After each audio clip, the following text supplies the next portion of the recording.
Bonjour et bienvenue à l'atelier sur la préparation aux examens sous forme de capsule organisée par le GPS, le Bureau des étudiants de première année.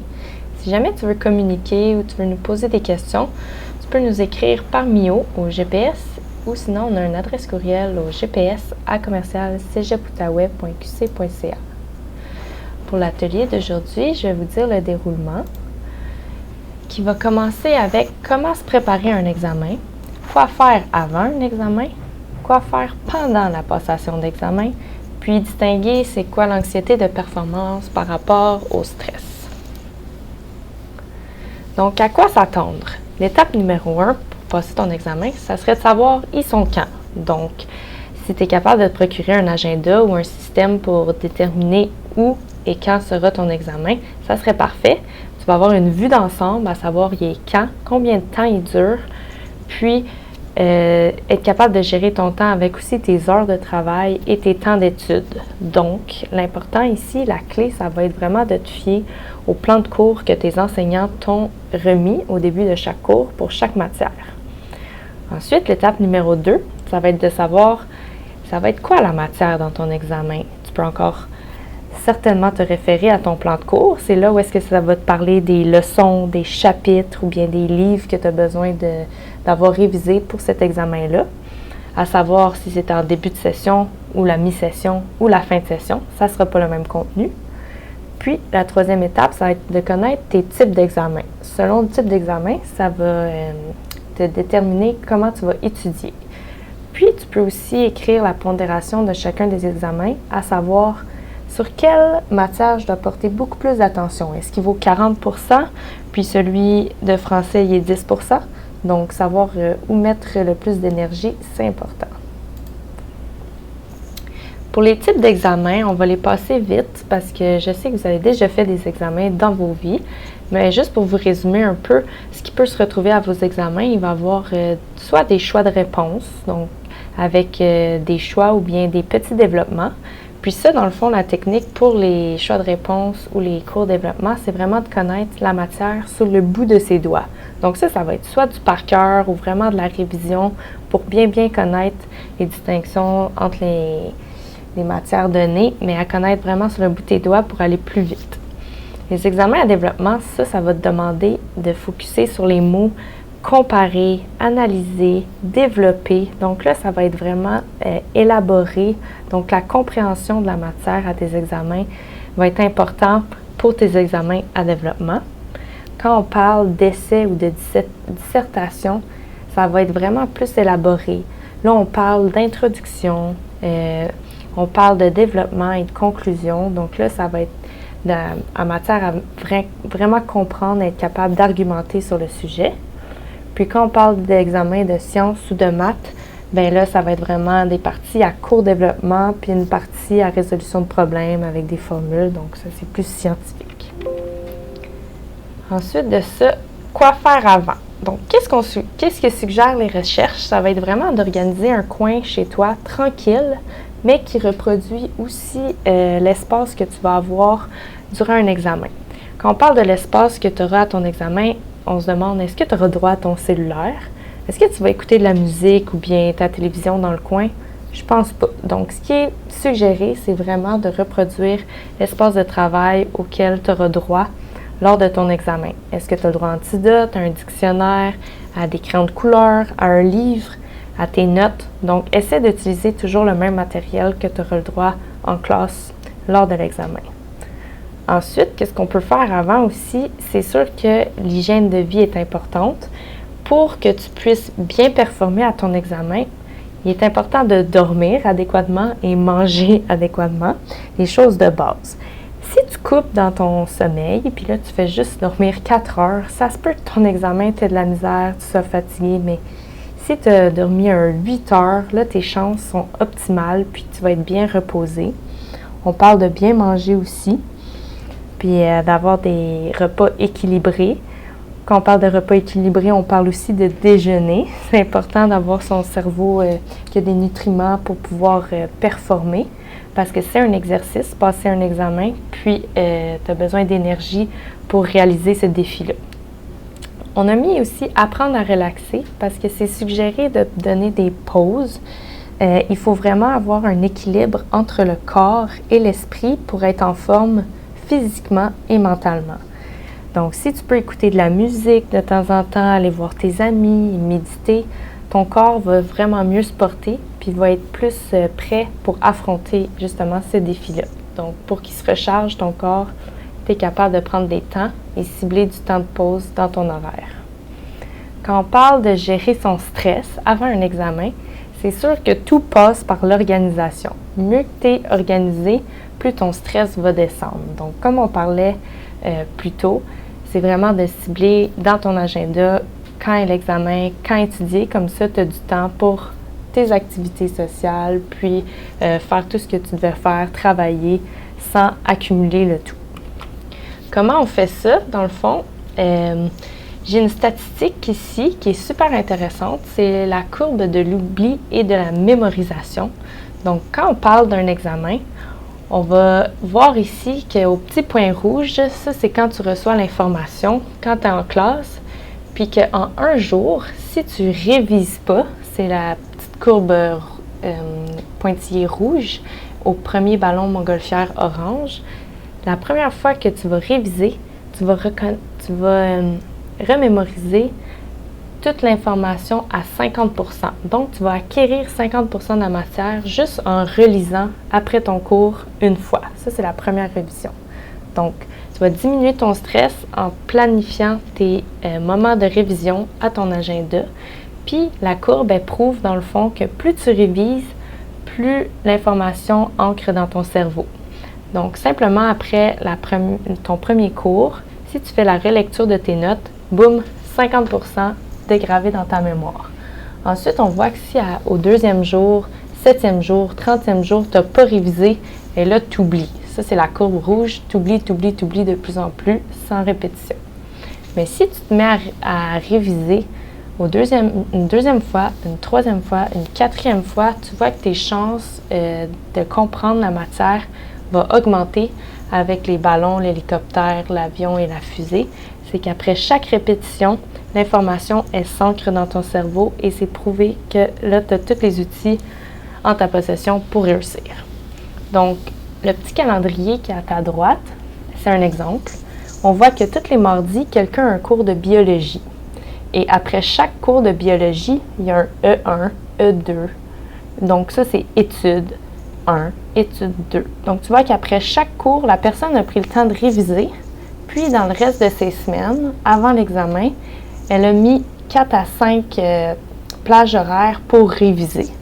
Donc, tu vois que là, rendue à l'examen, elle aura tous les outils de son côté pour réussir. Il y a aussi la méthode SQLR L3R.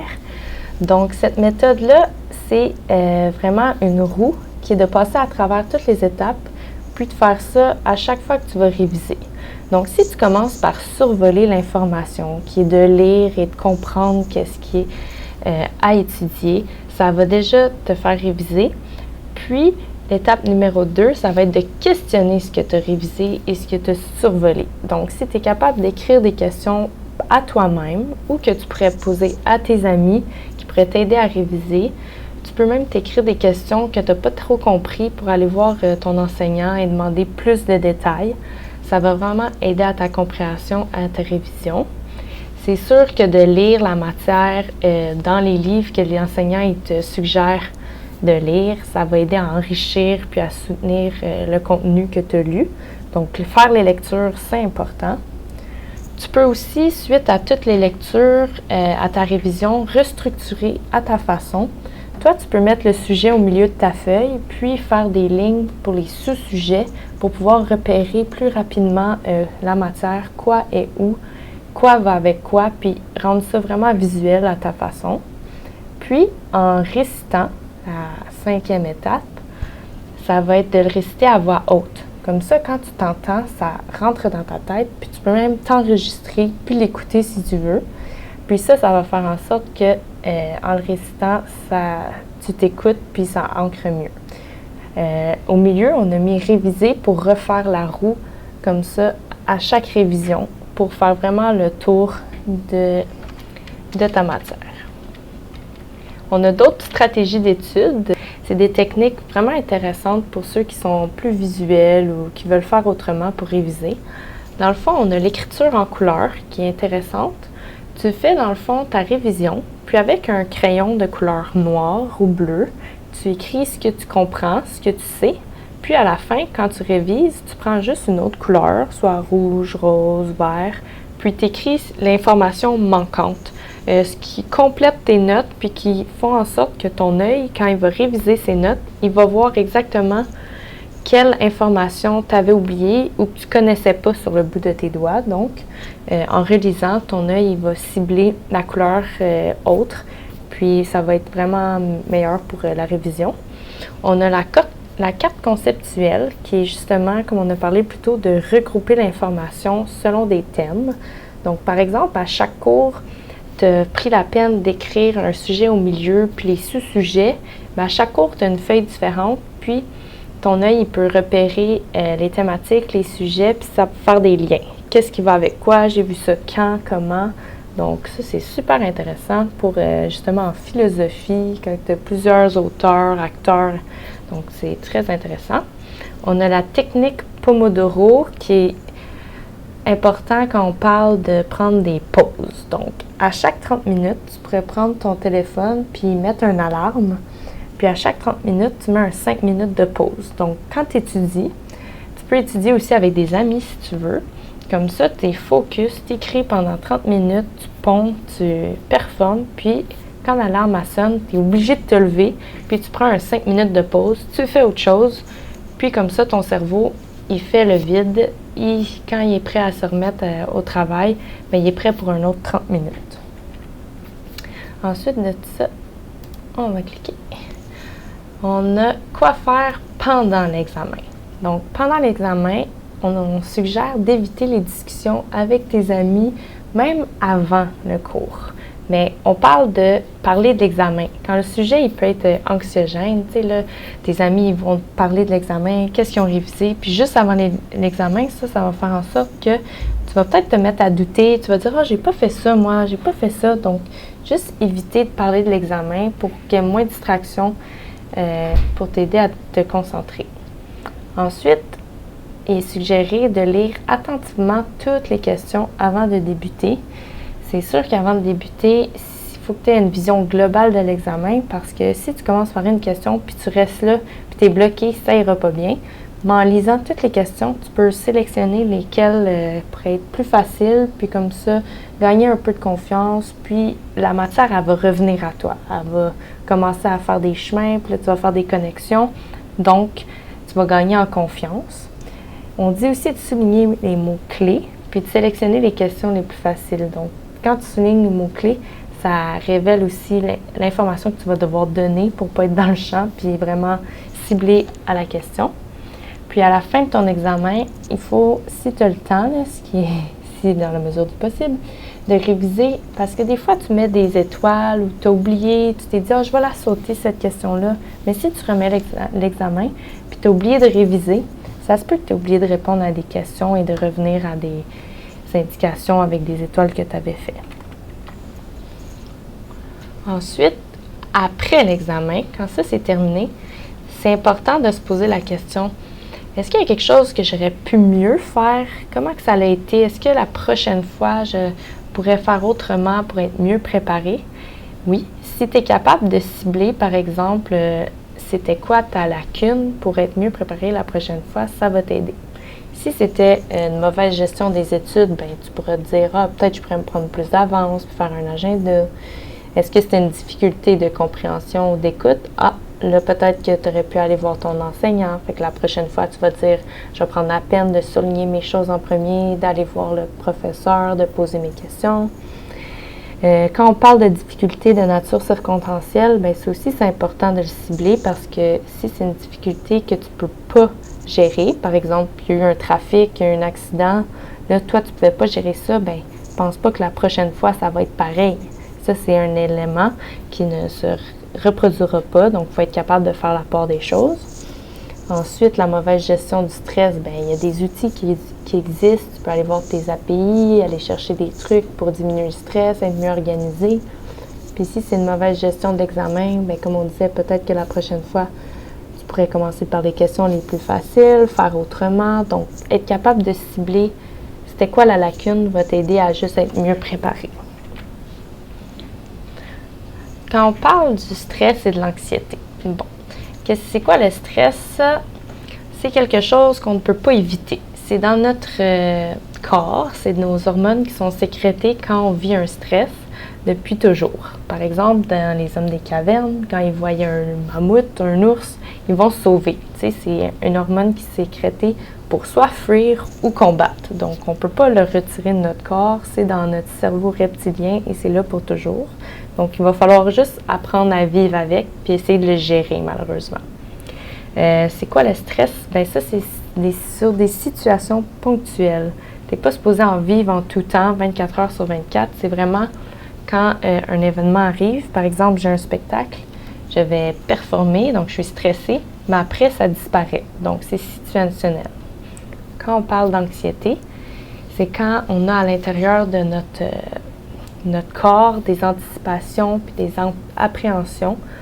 Donc, on est en train de voir au futur des scénarios imaginaires. Dans le fond, c'est nous qui avons des pensées parasites, c'est des fausses croyances. On s'imagine des choses qui ne vont pas arriver, puis on se met dans un état moindre et néfaste par rapport à des choses qui arriveront peut-être pas. Donc, quand on parle d'anxiété de performance, on parle où est-ce que c'est une situation que la personne elle va être évaluée. Donc là, elle va vouloir performer. Puis ça, l'anxiété de performance se manifeste autrement.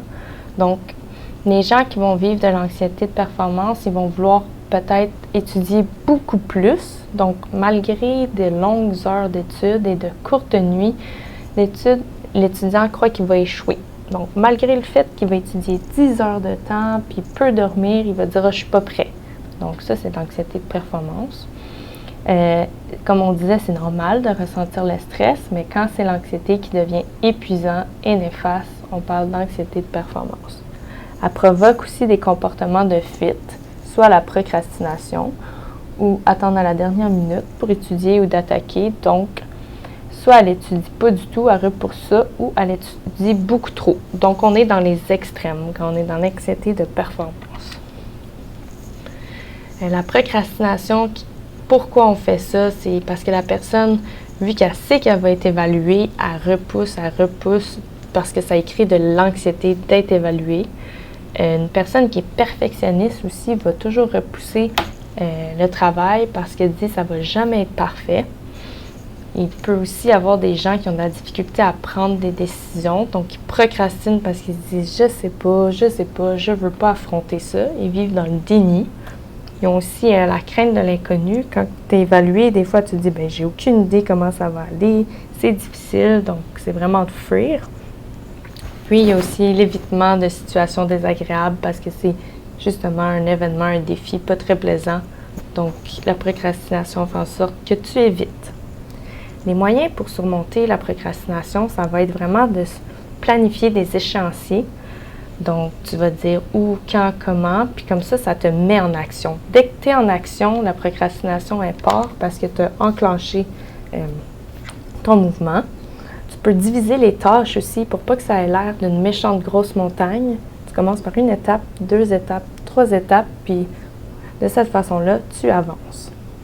Il y a aussi un système de récompense qui peut être intéressant. Tu peux te dire, hey, quand j'ai terminé ça, je vais aller voir un match de hockey ou bien je vais pouvoir aller dehors. Tu te donnes des récompenses pour pouvoir avancer. Il y a aussi le moyen d'avoir des amis, des enseignants et des gens autour de toi qui peuvent t'aider justement à embarquer dans le mécanisme de je vais le faire, je vais avancer une étape à la fois, mais avec des gens. En groupe, des fois, c'est motivant. Quand on parle d'anxiété de performance, on dit une citation qui était super intéressante. Ça dit « Ainsi, une jeune qui a vécu un échec ou un mauvais résultat pourra anticiper négativement le prochain et vivre de l'anxiété de performance. » Donc, il faudra plusieurs réussites pour que Elle diminue la peur et l'anticipation négative. C'est super intéressant parce que un seul événement négatif prend le dessus sur d'autres réussites, puis il faudra plusieurs réussites pour diminuer cette expérience négative. Qu'est-ce que ça fait l'anxiété? Bien, ça peut créer des trous de mémoire. Comment faire en sorte d'éviter les trous de mémoire? Bien, on peut commencer par les questions les plus faciles, comme on disait plus tôt, pour faire en sorte que ton cerveau, au lieu de paniquer puis de dire « je suis pas capable, je sais pas, c'est trop stressant », tu connais la réponse d'une question, qui peut être la 12e sur l'examen. Tu commences par la numéro 12. Ah, ça te fait penser à la numéro 2. Donc, les éléments puis la matière reviennent à la surface parce que ton stress diminue et là, tu gagnes en confiance. Qu'est-ce qu'on peut faire aussi pendant l'examen pour éviter les trous de mémoire? C'est de prendre des pauses et respirer tranquillement, trouver des points de repère, regarder quelque chose dehors, prendre le temps de respirer. Il faut aussi essayer de voir l'évaluation plus comme un défi, puis se motiver pour relativiser. Dans le fond, c'est quelque chose que tu veux réussir. Il n'y a personne qui est mort de ça. Il faut que tu ailles de l'avant. Puis si tu échoues, ça arrive, puis on apprend de nos erreurs. Il faut voir ça comme relatif. Sinon, il y a toujours de l'aide psychologique ici au cégep. Tu peux aller voir l'aide psychosociale pour essayer de voir justement comment diminuer et réfléchir à son perfectionnisme puis revoir les idéaux de réussite. C'est possible de recadrer.